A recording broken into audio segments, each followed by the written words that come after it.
pa. Hindi naging maganda ang kabataan ko pero kahit papano masaya ako. Ni minsan hindi ko tinanong ang Panginoon kung bakit sa akin nangyayari ang mga bagay na ito.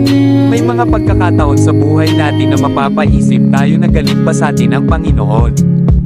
Pero kung titingnan mo yon sa kabilang dako, malalaman mong inihahanda niya lamang tayo para sa mas magandang hinaharap. Kung ibang tao ang nakaranas ng nakaraan ko, panigurado sasagi sa kanilang isipan na tapusin na ang kanilang buhay. Ang mga taong gumagawa ng ganyang bagay, hindi nabibigyan pagkakataon mag-follow-up ng pag-unawa, ginhawa, at aral.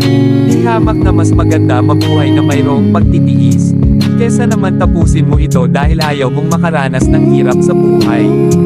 Ang lalim naman nun mga idol, hugot pa yun. At dito gusto ko na sanang tapusin. Pero tong mga kasama ko hindi